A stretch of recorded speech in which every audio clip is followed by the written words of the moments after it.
Ich habe gesehen, dass meine Videos zum Thema Excel relativ gut ankommen, also die, in denen es nur um Excel geht, ohne ein VB-Net oder C#-Programm. Daher habe ich mir überlegt, was ich euch heute zeigen kann. In diesem Video zeige ich euch, wie ihr mit VBA in einem Verzeichnis nach Textdateien sucht, diese einlest und deren Inhalt in eine Excel-Datei schreibt. Also ist dieses Video für Personen, die Daten von mehreren Textdateien anschauen und bewerten müssen. Ausgedachtes Beispiel ist ein Callcenter, in dem jeder Mitarbeiter Nettogespräche sammelt, Verträge abschließt, seine Zahlen in eine Textdatei schreibt und diese auf dem Server bzw. Tauschlaufwerk ablegt. Der Chef will jetzt die Zahlen vergleichen. Dazu sollen die Mitarbeiter ihre Textdatei im selben Verzeichnis ablegen. Da das Verzeichnis immer gleich ist, lasst uns darauf einigen, keinen Folder-Browser-Dialog zu verwenden. Wir öffnen eine neue Excel-Mappe und drücken Alt und F11.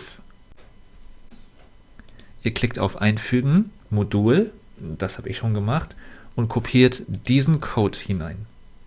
Dann klickt ihr auf Ausführen. Ihr seht, das hat super funktioniert. Das Diagramm habe ich jetzt zusätzlich gemacht, ja. Ich erkläre einmal den Code. Ihr müsst hier beide Male den Ordnerpfad anpassen. In die Spalte A schreibt Nettos, DSL und Mobile. Wer es nicht braucht, entfernt es. Dann schau für jede Datei, die in diesem Verzeichnis gefunden wurde, ob es eine Textdatei ist. Lies sie ein, schreib den Namen in Zeile 1, aber immer fortlaufende Spalte, schreib die Zahlen drunter, das können natürlich auch mehr als 3 Sachen sein, dem Code ist es egal, und am Ende passt die Spaltenbreite an. Das Excel-Workbook muss als Excel-Arbeitsmappe mit Makros gespeichert werden.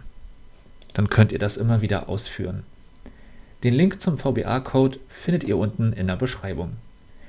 Falls ihr euch noch ein Video wünscht, in dem ich VBA-Code mache, um dieses Diagramm mit den gruppierten Säulen zu erzeugen, dann schreibt es gerne in die Kommentare.